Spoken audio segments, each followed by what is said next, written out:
Listen, some of y'all are just waiting for the trust to just magically appear. Guess what? Trusting God don't happen that way. It only starts to grow when you decide to move. Let's chit chat. So, we spent a lot of last week talking about trust.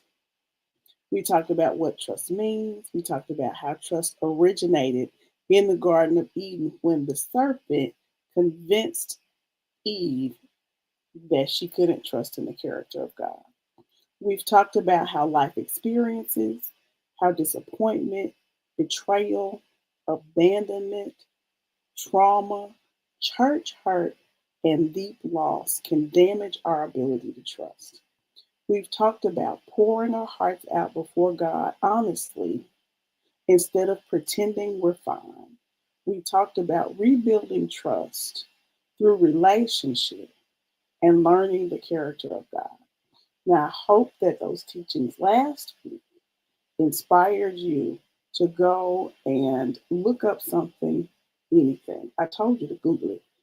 Look up something that lets you know something about the character of God. Now we are moving into something deeper. Trust requires movement. Hey y'all, this is Karen Booth, the baggage handler. I'm here with our daily, mostly daily, tea and truth episode. I got my tea. I went to Davis Burgers. I did. I did not go to Sonic. I went to Davis Burgers with a friend. We just got some regular old unsweetened tea mixed with a little bit of lemonade. Here we are. So now let's chit chat again. Faith without works is dead, right? If you say you trust God, if you say you have faith in God, eventually there has to be some kind of movement attached to that trust and that faith. Here's the thing, we as believers already have faith. How do I know this? I'm glad you asked. We have enough faith to believe. Listen to me. We have enough faith to believe that a virgin got pregnant without a man, had a baby. That baby was Jesus. Jesus performed miracles. He healed the sick. He raised the dead. He 5,000 hungry souls he fed. Ain't that what the song say? Uh-huh. That he was crucified, bled, died, rose on the third day, ascended into heaven, and now, even now, he sits at the right hand of God, interceding on our behalf, interpreting our prayers. So that even that prayer that's half crazy, that prayer that you kind of held in your heart, but you didn't really pray to the Lord, you just was like, it'd be nice if this happened. Yeah, that prayer too. He is interpreting those prayers. Let me tell you how I know. Let me tell you how I know. This ain't even really got nothing to do with the trust, but this is how I know that he interprets our prayers. Last week, I looked at tickets to Earth, Wind, and Fire. They came to Little Rock. And I didn't realize that when I looked at the tickets on Tuesday, that the concert was that Sunday. Well, that Sunday was Mother's Day, and we had already planned some stuff. And I said, well, be nice to go, but I'm gonna just, I clicked that. Look, I clicked out of Ticketmaster and went on about my day. Now, the Lord knew I wanted to go.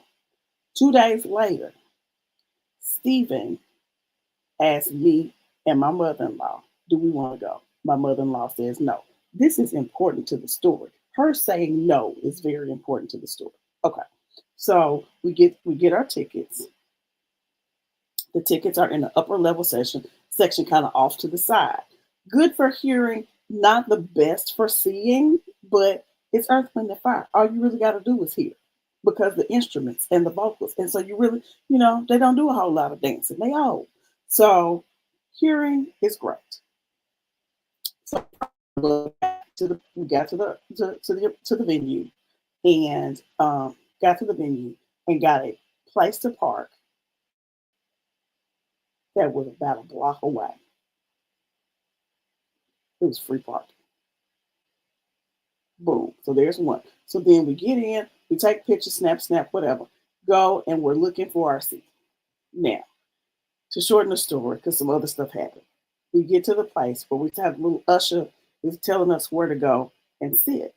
And she looks at us and she says, "Is it just the two of you?" Now remember, he had asked if my mother-in-law wanted to go. Mother-in-law said no. She said, "Is it just the two of you?" And we say, "Yes, ma'am, it's just the two of us." Now, our tickets are on the upper level off to the side. This the stage, so we're going to be like this. She says to us, "Would y'all like to sit on the floor?"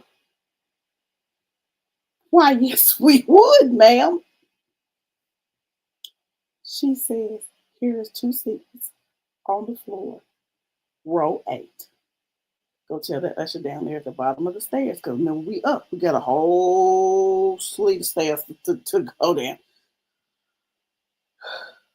So now we are walking. The usher says, "Okay, so there's two sections of floor seats. Y'all are on the section, the left hand section, row 8.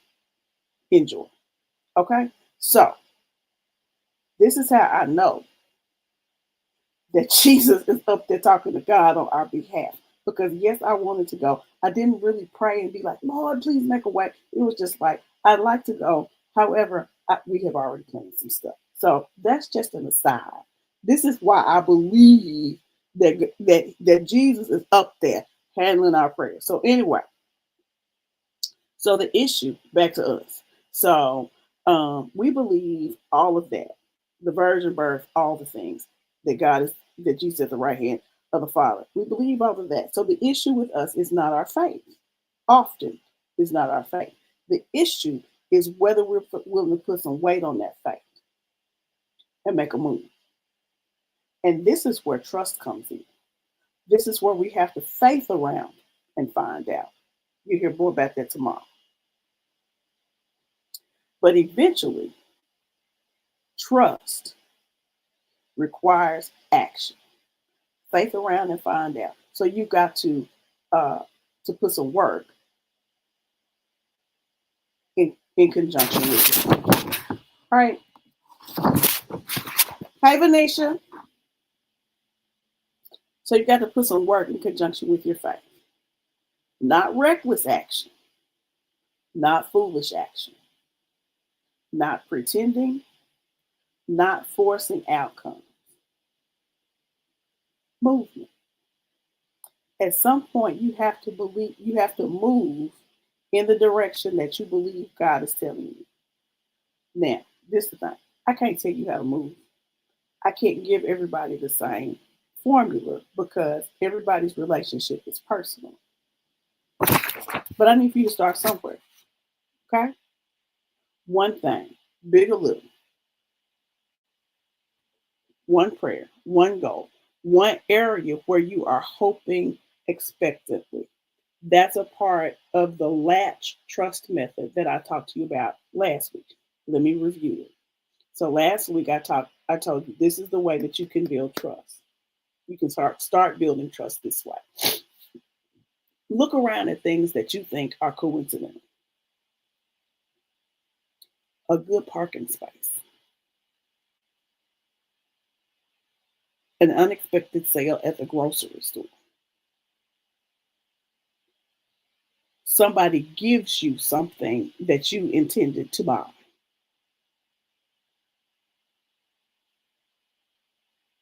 Those things, because they're not big things, because lights and bells and whistles don't go off when those things happen,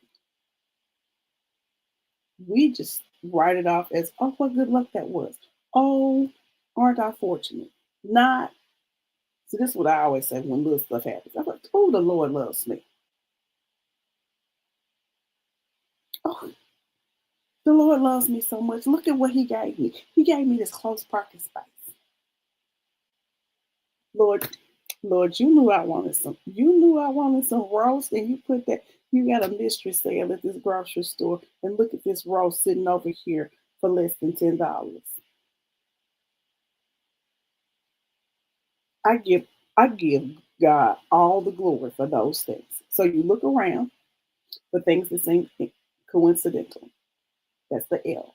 A, you acknowledge God did it. My acknowledgement is, look, the Lord loves me. Look at the Lord. Then T, you thank him and you tell it. You go home and you call your mom, your best friend, your mate, your partner, your whatever. It's like, look at what the Lord did for me. Me and Stephen do it all the time. Look at what the Lord did for you, girl. Look at what. Okay, so that's three. So that's thank him and tell it. That's LAT. Thank him and tell it. C, capture it. Write it down. If you are building your trust, then you need to have something to go back to say, you know what? God did this for me. God got me. I was tired that day. God got me a close parking space to the store where there's usually never a parking space. Capture it. Write it down. Highlight it in your book. Put a little sticky note so that when you need something to assure you that God is watching you and looking after you and you can trust him, you have those things marked in your journal. So that's the C, LATC. H. H is hope expectantly. H means you expect it's already done. H means that you actually believe. Hope expectantly means you actually believe God is capable of moving in your behalf. Hope expectantly says that you're going to move around like what you're hoping for is already done. That's what hope expectantly does, right? And so you have to hold on to this expectant hope because God may not do it the way that you are expecting it to be done.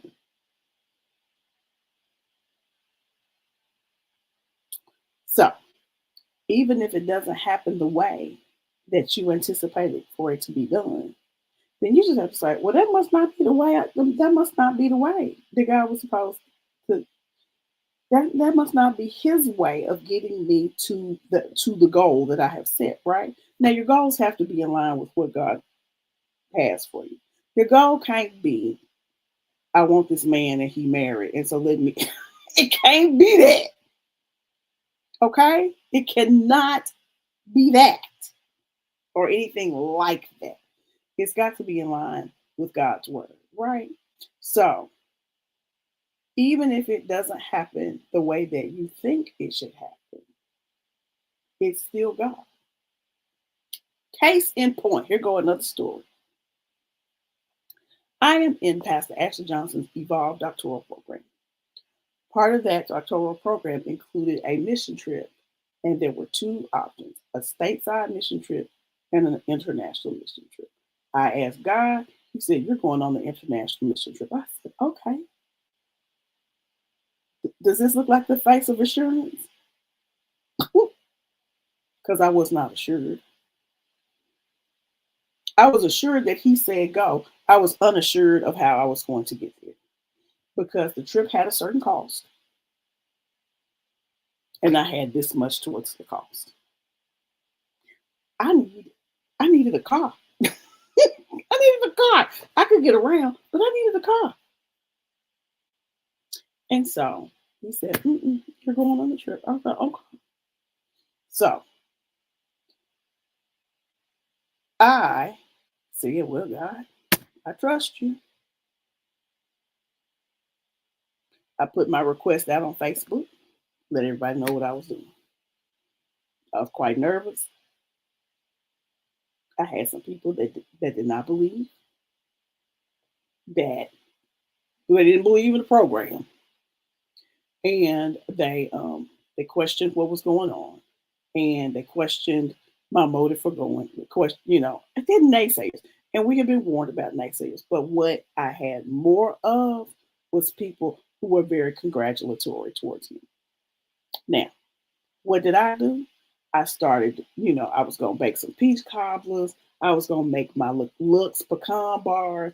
I was going to do, I was going to try to sell some world's finest chocolate. I was going to do all the things that I knew to do to raise the money for the trip. We'll do a garage sale and all. Everything I tried, and I did them. Everything that I did was minimally successful. Where was my success? Would you please donate to my church? This is what I'm doing. Would you please donate to my trip?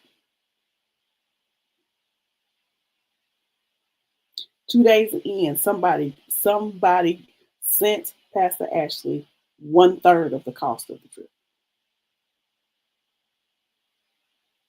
Where they do that?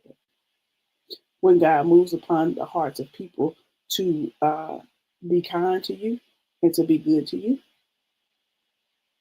and when He's trying to show me, because He's trying to show me, He's trying to show me that I can trust Him, that I can depend on Him, that I can tell Him this is what I want, and then ask Him how to do it.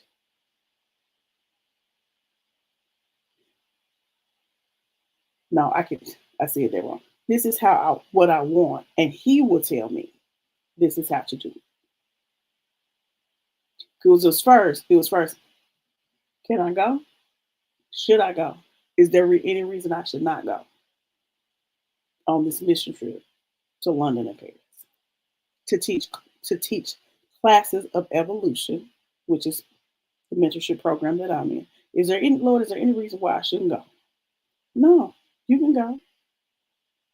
How am I gonna get there? Do this. Now I'm a person that He's trying to grow my trust. He's trying to show me how I can trust Him. He's trying to show me how I can depend on Him. Like He told me He was going to teach me how to depend on Him. Like literally He told me. So now we're in this space of Him teaching me how to depend and trust and lean on Him for everything. And so the things I did in my own power, minimally successful. The people that He raised up to help me, hugely successful. So I see that when God says you can do this, He's also going to say, and this is how you need to do it. Or He's going to send me someone to show me how I need to do it. Am I making sense? Did he give me some things I could do? Yeah, he gave me some stuff I could do. They raised, a piece of the money. But the biggest provision came from God. The biggest provision always comes from God, right? Then I look up and the whole situation becomes possible. So now I get on the so I get enough money to go on the trip, right? So I get on money and I'm getting on the airplane.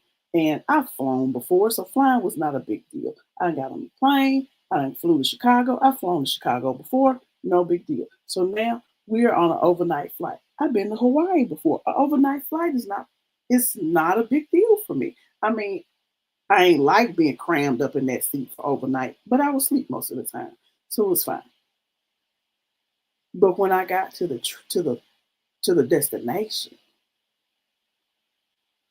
and when I saw London live and in color, in person, when I saw what God had done, something in me changed. The way I look at how God provides changed.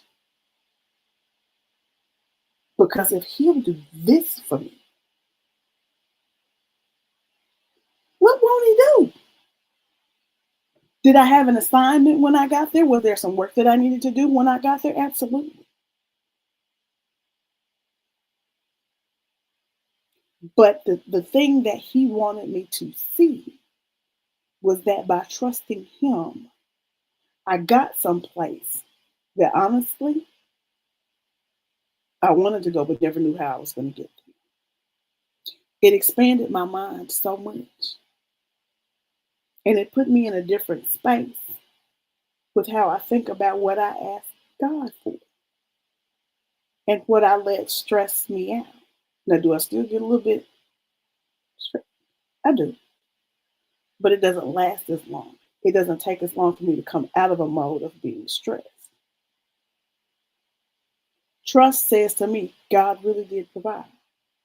In order for trust to go, sometimes I had to let my guard down enough to obey without knowing how it was going to turn out to see what he could do. I had been in survival mode. I had been in, oh, I'm going to just work some more. When I was working my job at Social Security, if I needed something, baby, I was going to work overtime until I got it. That's survival mode. Work overtime and didn't ask God nothing.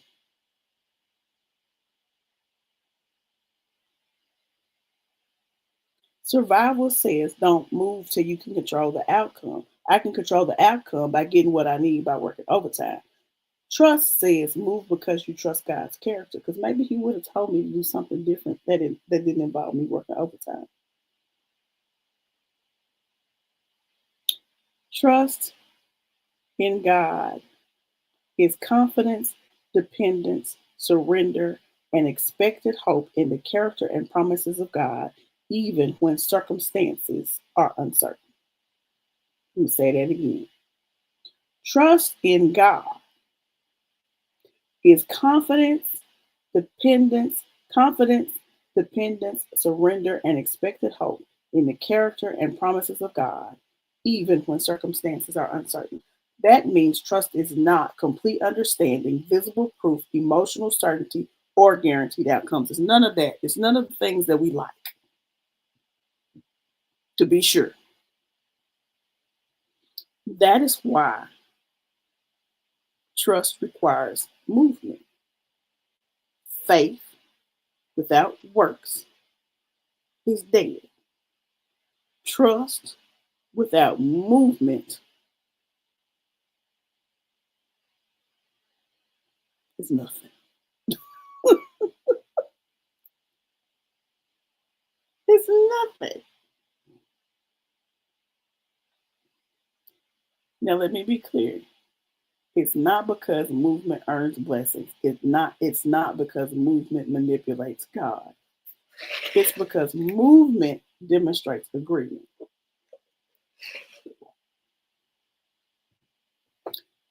God told Abraham, pick up your stuff, leave, go to a place that I'll show you, and I'll make you a father of many nations. Abraham had to leave. Abraham had to leave and go somewhere he didn't know was going. God just said, strike out and leave. Strike out and leave. Which way?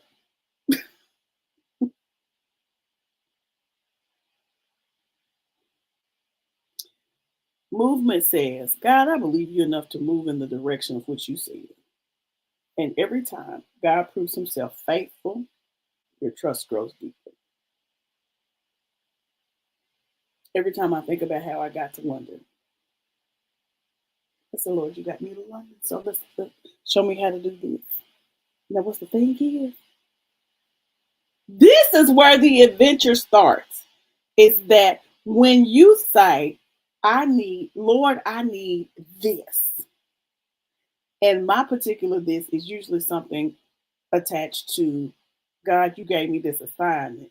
I need this to help me figure it out. The way he shows up. Okay. So, anyway, every time God proves himself faithful, your trust grows deep. So you might just want to say, okay, Lord, I'm going to Walmart. It's 5 o'clock. I would really like a close parking space. And if you don't mind, I would like to have a line that don't have that many people in it. I'm telling you to choose this because I did that. Lord, I'm going to Walmart and I really need a close parking space. And I really want to come in and go out because I don't need one thing. And I really need for the line to not be long. I pulled in. got a close parking space by the garden center, walked in, found what I said. He said, go check out the same way you came in. I checked out the same way I came in, and there was nobody in the line. This was the Saturday before Christmas. Walmart was packed. I was in and out in 20. So this is why my latch trust method matters. You look around, you acknowledge him, you thank him, and tell it to somebody, because we are overcome by the blood of the Lamb and the word of our testimony. You capture the moment in your journal, and you hope expectantly. Hope from the place that he has already done it. Because every testimony becomes another brick in your foundation of trust. And after time, you stop living entirely from fear, control, and self-protection. You start living in relationship. You begin living from trust. And that, ladies and gentlemen, is where freedom starts. All right. That is a lesson for the day. Now, that was what y'all supposed to get last Friday. Hey, Robin! How are you? Thank you for tuning in. So tomorrow, I'm going to unveil something. So I need for you to tune in. What's in your bag, coaching and consultant, has some things, not coaching. We have some things that we're going to show you that we hope that you will participate in. Come back tomorrow. Same bad time, same bad channel. Come see me tomorrow at 4:30 for the unveiling of something special. All right. So thank y'all for tuning in today. Y'all please like, please tag your friends, and please share the video where you have the opportunity to share so that people can get this message and they can tune in to me. Okay.